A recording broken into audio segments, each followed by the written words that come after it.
Assalamualaikum warahmatullahi wabarakatuh. Minggu ini kita masuk pada pertemuan yang ke-6. Kita melanjutkan materi minggu lalu. Minggu lalu kita belajar tentang pertidaksamaan ya. Pertidaksamaan itu sebenarnya satu rangkaian dengan nilai mutlak. Jadi judulnya sebenarnya adalah pertidaksamaan dan nilai mutlak. Nah, tetapi karena jatah kita dalam belajar hanya 1 SKS per minggunya, maka minggu lalu saya pecah pembahasan pertidaksamaan dan nilai mutlak itu saya pecah menjadi 2. Pertidaksamaan sendiri, kemudian nilai mutlak sendiri. Untuk bagian nilai mutlak sudah kita bahas minggu lalu, maka kita akan lanjutkan pembahasan kita tentang nilai mutlak. Sebelum kita bahas, saya ingin mereview sedikit tentang soal yang saya berikan pada assignment minggu lalu. Untuk soal pada yang ini, bagian yang pertama ini, jawabannya adalah interval lebih besar dari min 3 sampai sama dengan 7. Jadi grafik ini, ada soal yang nomor 2 ini, grafik yang seperti ini bisa dinyatakan sebagai notasi interval begini tulisannya, atau sebagai notasi himpunan seperti ini ya.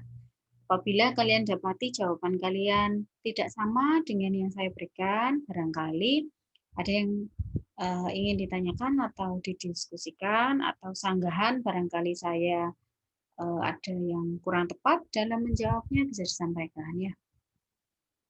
Selanjutnya untuk bagian yang kedua kan saya jelaskan pembahasan dari soal nomor 1 sampai nomor 4. Untuk nomor 5, 6, 7 kalian mencoba untuk mengerjakannya sendiri. Nah, ini adalah jawaban untuk nomor 5, 6, 7. Jadi jawabannya seperti ini. Apabila tidak sama, bisa kita diskusikan lebih lanjut ya. Itu adalah sekilas dari review pertemuan minggu lalu. Nah, sekarang kita masuk dalam nilai mutlak. Nilai mutlak sendiri mempunyai notasi seperti ini.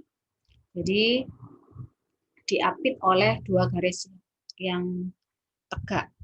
Nah, ini bacanya adalah mutlak dari X. X ini bisa diisi oleh bilangan berapapun. Nah, definisi dari nilai mutlak X atau absolute X adalah seperti ini. Apabila ada mutlak X, berarti dia bernilai X jika X tersebut adalah bilangan positif atau bilangan 0. Dan dia akan bernilai min X apabila X tersebut, bilangan tersebut adalah bilangan yang negatif. Ilustrasinya begini. Misalkan ada bilangan, sebutlah X sama dengan 3. Berarti kan mutlak dari 3. Mutlak dari 3, karena 3 adalah bilangan positif, kita tahu ya bahwa 3 adalah bilangan positif, maka nilai mutlak dari 3 adalah 3 itu sendiri. Ya. Maka yang dipakai adalah yang atas. Ilustrasi yang lain, misalkan kita ambil nilai X adalah min 2. Maka nilai mutlak dari min 2, karena kita tahu bahwa min 2 adalah negatif, berarti definisi yang kita pakai adalah yang bawah. Berarti nilai mutlak dari min 2 adalah min 2. Berarti plus 2. Berarti nilai mutlak dari min 2 adalah 2. Ini lebih jelasnya ya. Saya tuliskan begini. Misalkan kita ambil nilai, kita cari nilai mutlak dari 6. Nilai mutlak dari 6 adalah 6. Asal usulnya dari mana sih? Asal usulnya adalah dari definisinya. Kembali ke definisinya. Kita tahu bahwa 6 adalah bilangan positif. Kalau positif berarti kita ikut yang atas. Berarti nilainya adalah dirinya sendiri, 6 itu tadi. Karena dia bernilai positif. Maka kita pakai X. X-nya adalah 6. Maka mutlak 6 adalah 6. Apabila yang dicari adalah 0, mutlak 0, maka kita pakai yang atas lagi. Karena sama dengan 0 kan. X sama dengan 0 berarti kita pakai definisi yang ini. 0. X sama dengan 0 berarti mutlak X adalah 0. Contoh yang lain adalah mutlak dari min 5 adalah 5. Dari mana mutlak min 5 bisa bernilai 5? Karena kita pakai definisinya. Bahwa min 5 itu kan negatif, kurang dari 0. Maka karena dia kurang dari 0, nilai absolutnya, nilai mutlaknya adalah min X atau min 5, min 5 maksud saya ya. Min X, X-nya adalah min 5. Berarti min 5. Min 5 adalah 5. Itu ya, semoga bisa dipahami. Selanjutnya masih tentang nilai mutlak. Nilai mutlak pengertiannya adalah, tadi kan definisinya.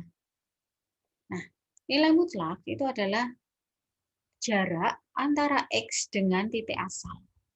Jadi kalau ada absolute X atau nilai mutlak dari X, artinya itu kita mencari jarak antara X dengan titik asal. Titik asal berarti 0. Itu kalau yang dicari adalah absolute X atau nilai mutlak X. Kalau yang dicari adalah nilai mutlak dari X min A atau absolut dari X min A, berarti kita mencari jarak antara X dengan A. Jarak antara X dengan A. Agar lebih jelas, saya berikan ilustrasi. Misalkan ada yang seperti ini. Ini berarti berangkatnya dari sini dulu ya. Berangkatnya dari sini dulu. Misalkan ada simbol seperti ini. Absolut min 4 atau nilai mutlak dari min 4. Berdasarkan definisi tadi, kita tahu bahwa nilai mutlak dari min 4 adalah 4. Ya. Kita tahu bahwa nilai mutlak dari min 4 adalah 4. Dari mana itu berasal? Itu kan dari definisi. Kalau secara jarak, pengertian jarak, maka nilai mutlak dari min 4 adalah jarak antara min 4 dengan titik asal. Titik asalnya adalah 0. Jadi jarak antara min 4 dengan 0. Kita tahu langkahnya adalah, berapa langkah kalau kita hitung? Adalah 1, 2, 3, 4. Ini kalau bayangkan di sini ada secara rinci ada titik-titiknya min 3, min 2, min 1. Nah, itu kalau kita hitung langkahnya, jaraknya pasti adalah 4.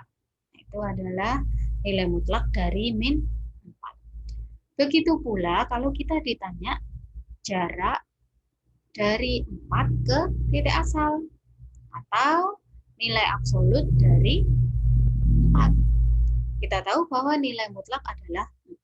Kalau secara geometri, secara jarak, secara garis bilangan itu kita mencari jarak antara 4 dengan titik asal atau 0. Kan 4 ke 0 jaraknya adalah 4 langkah, 4 satuan. Kita beralih ke poin yang kedua. Ilustrasinya seperti ini. Misalkan X min A itu adalah 3 min 2. Berarti ini dianggap sebagai A. 3-nya dianggap sebagai X. Ya. Jarak antara X dengan A berarti kan jarak antara 3 dengan min 2. Min 2 posisinya di sini. Min 2. Posisi dari 3 adalah di sini.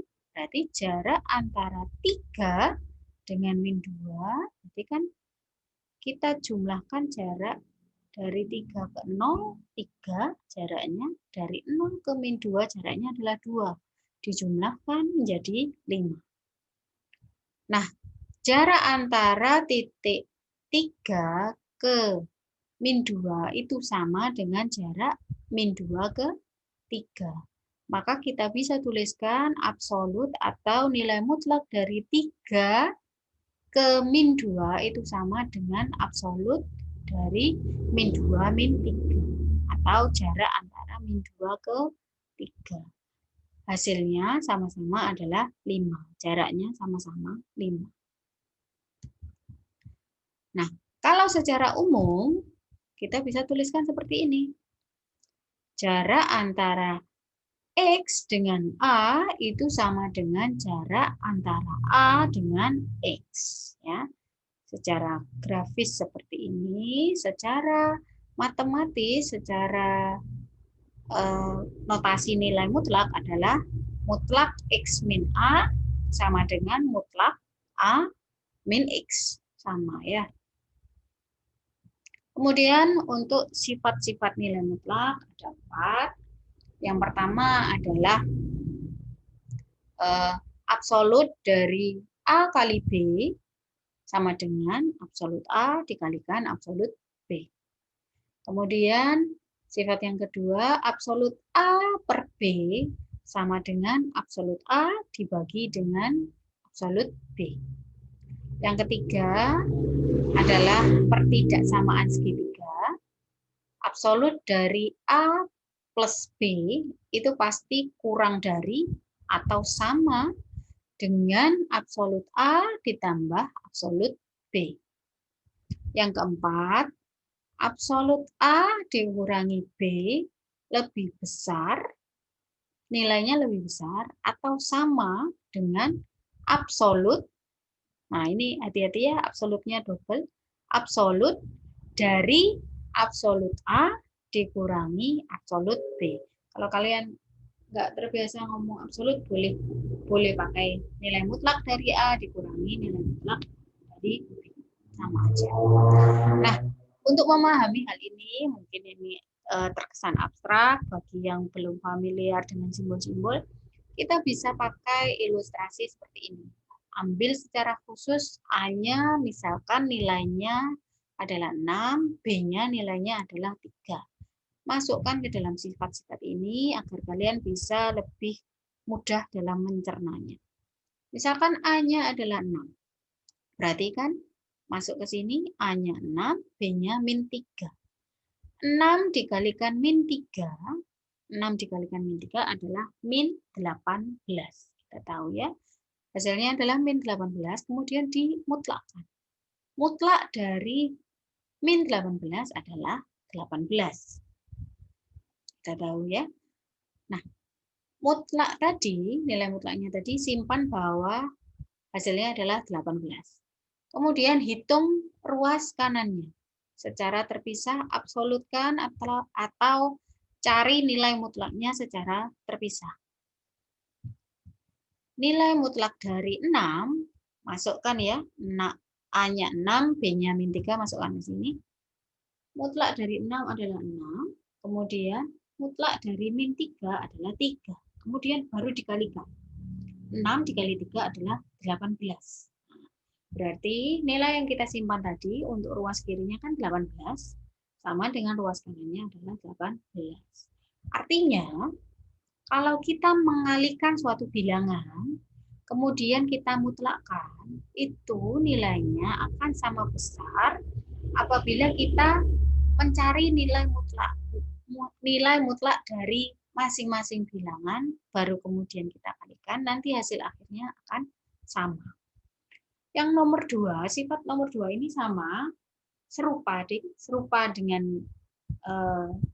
sifat yang pertama tadi, cuma bedanya yang nomor 1 itu dikalikan tentang perkalian, untuk nomor 2 itu tentang pembagian.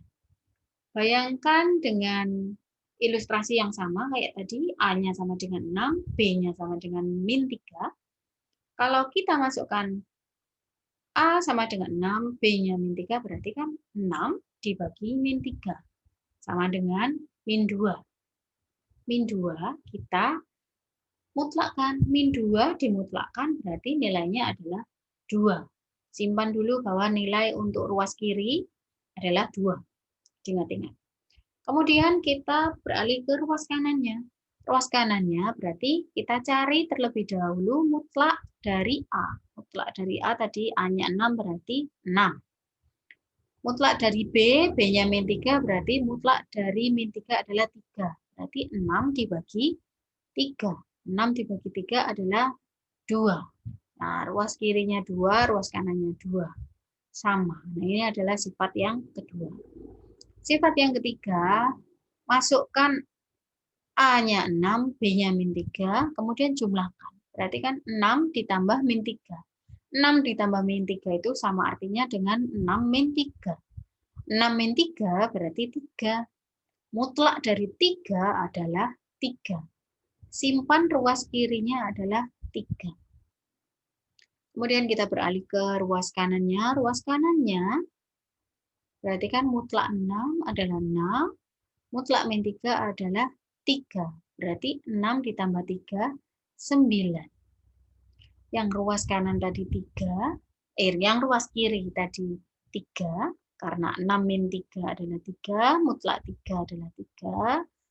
Ruas kanannya tadi 9. Nah, jelas bahwa 3 itu kurang dari 9. Nah, begini, sifat begini namanya pertidaksamaan segitiga. Jadi kalau ada dua buah bilangan, kita jumlahkan, kemudian kita mutlakkan, nanti hasilnya itu pasti kalau enggak kurang dari, bisa jadi sama dengan, apabila kita lakukan mutlak dari masing-masing bilangan, baru kita jumlahkan. Itu hasilnya pasti begitu. Ini namanya sifat pertidaksamaan segitiga. Bisa kalian coba dengan A dan B yang lain. Kalau kurang dari, itu biasanya terjadi apabila bilangan yang satu positif, yang satu negatif.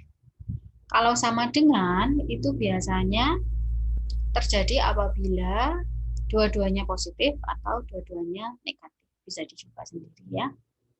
Itu adalah sifat pertidaksamaan segitiga. Untuk sifat yang keempat, ini bisa kita pakai juga. A sama dengan 6, B sama dengan min 3, masukkan ke dalam sini. A-nya 6, B-nya min 3. Berarti 6 min 3. Berarti 6 plus 3, 9. Mutlak dari 9 adalah 9. Simpan nilainya bahwa yang sebelah kiri 9. Ingat-ingat ya. Kemudian yang kanan, ruas kanan, mutlak dari 6 adalah 6. Kemudian mutlak dari min 3 adalah 3. Berarti 6 min 3 adalah 3. 3 kemudian dimutlakkan. Mutlak dari 3 adalah 3. Kita tahu yang kiri tadi 9, yang kanan 3. Maka dipenuhi sifat yang bawah ini. 9 pasti lebih besar dari 3. Nah, sama dengan kalau yang kedua itu ini kan kemungkinannya bisa lebih besar atau sama dengan. Nah, kemungkinan yang kedua yang bernilai sama dengan itu bisa terjadi apabila dua-duanya positif atau dua-duanya negatif. Bisa kalian coba sendiri ya. Selanjutnya adalah pertidaksamaan yang melibatkan nilai mutlak. Tentang pertidaksamaan sudah kita pelajari di minggu lalu. Minggu ini kita belajar nilai mutlak. Nah, sekarang kita belajar tentang pertidaksamaan yang melibatkan nilai mutlak. Nah, ini seperti ini. Ada 2 poin. Yang namanya nilai itu kan bisa jadi kurang dari sesuatu atau lebih besar dari sesuatu. Pertidaksamaan yang melibatkan nilai mutlak berarti untuk kemungkinan yang pertama, apabila nilai mutlak dari X kurang dari A. Nah, kalau seperti ini terjadi bila dan hanya bila min A kurang dari X kurang dari A. Artinya, kalau ada nilai mutlak dari X kurang dari A, itu hanya terjadi apabila X-nya itu berada pada interval min A, berada pada interval lebih besar dari A dan kurang dari A, gitu ya. Kemungkinan yang kedua, apabila dia lebih besar dari A, bilangan A. Maka hal ini hanya terjadi apabila X-nya kurang dari min A atau X-nya lebih besar dari A.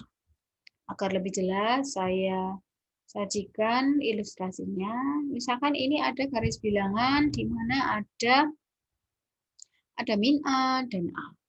Kemudian tadi nilai mutlaknya, pertidaksamaan yang melibatkan nilai mutlak tadi, misalkan kalimatnya adalah nilai mutlak X kurang dari A. Maka hal ini terjadi hanya apabila X-nya itu nilainya dari min A sampai A. Kemungkinannya gitu. Misalkan ambillah A-nya itu bernilai 6 misalkan. Kita diminta mencari berapakah X yang memenuhi nilai mutlak X kurang dari 6. Maka hal itu hanya bisa dimungkinkan apabila X-nya itu berada pada interval min 6 sampai 6. Jadi tadi kan kita ambil nilai A sama dengan 6. Pakai contoh aja. Sebaliknya, kalau yang diminta adalah mutlak X lebih besar dari A, maka hal ini akan berlaku jika dan hanya jika X-nya itu berada pada interval yang ini, kurang dari min A atau lebih besar dari A. Contohnya adalah, misalkan kita pakai nilai yang sama, A-nya sama dengan 6, berarti nilai mutlak dari X lebih besar dari 6 bila dan hanya bila X-nya itu kurang dari min A atau min 6 atau lebih besar dari 6. Coba kita masukkan. Ambillah nilai X sama dengan min 7 misalkan. Min 7 itu kan kurang dari min 6. Min 7 kalau kita masukkan di sini, mutlak dari min 7 itu kan 7, dan 7 itu kita tahu lebih besar dari 6.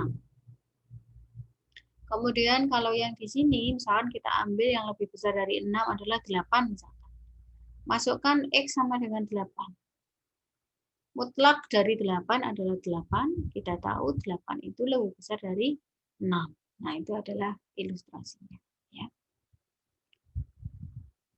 Ini ada latihan soal, 3 latihan soal akan saya bahas lebih lanjut melalui video YouTube ya. Nanti bisa disimak. Apabila ada yang belum dipahami, bisa disampaikan, nanti kita bahas lebih lanjut ya. Minggu depan kita belajar tentang fungsi dan grafiknya. Itu saja untuk minggu ini. Terima kasih atas perhatiannya. Saya mohon maaf apabila ada kurang dan lebihnya saya dalam menyampaikan materi. Semoga bermanfaat, semoga bisa dipahami. Wassalamualaikum warahmatullahi wabarakatuh.